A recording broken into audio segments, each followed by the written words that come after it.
Hi, welcome to another day of Joy Devotional. I hope you've been getting blessed. If you missed any of the days, it's right on YouTube on our channel. You can watch it and even watch it over and over and over again. So I'm going to continue from yesterday talking about worship. So the Bible says they worshiped him and returned to Jerusalem with great joy.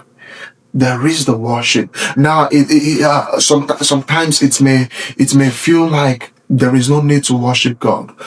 You understand? It may feel like there is no or there is no space to worship God. That is because you're very busy, waking up early to get to work and then busy all day at work and then rushing back through the traffic and getting home, trying to set up things at home and all of that. Worship could be lost in that time. And so some people, the only time they worship again is on Sunday morning when they go to church. But if you do that, then you cannot experience the great joy.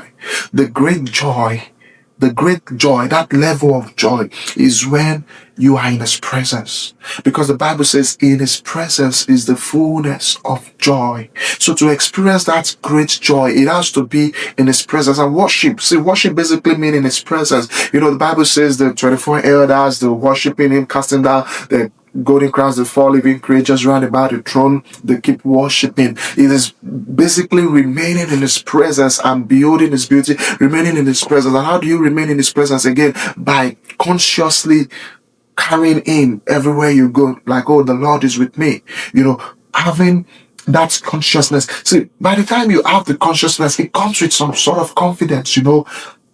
I'm gonna tell you, the first time we went to DC, to Washington DC, for Jesus March DC, amazing time.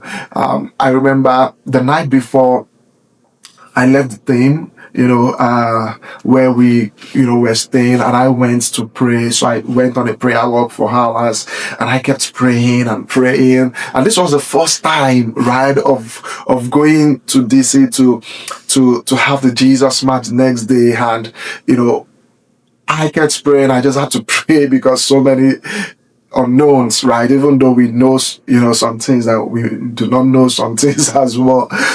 But as I kept praying, suddenly the Lord revealed to me, and I could see the angels of God, one at my right at the back and one at my left at the back. Now, each time I see, this, that the Lord opened my eyes to see this, is when I'm having my prayer walk in Houston. And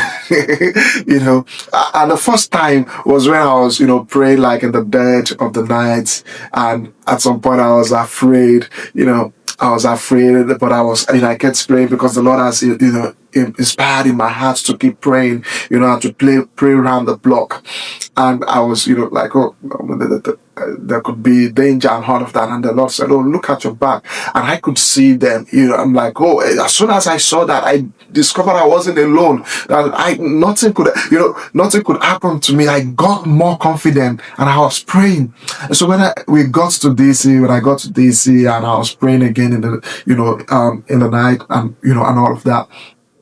And it seemed like the Lord saw that I kept praying, and I'm like, Lord, I don't know certain things. I just need your peace and all of that. And then He showed me again. And as soon as I saw that, I was just confident. I knew tomorrow, that's the next day of the Jesus March, was going to be super great. Why? Because I could see the angels of God, big giants. And I know just those ones alone, and God present with me, nothing is gonna go wrong. Everything is under the control of heaven. And that's the kingdom reality that I'm talking about.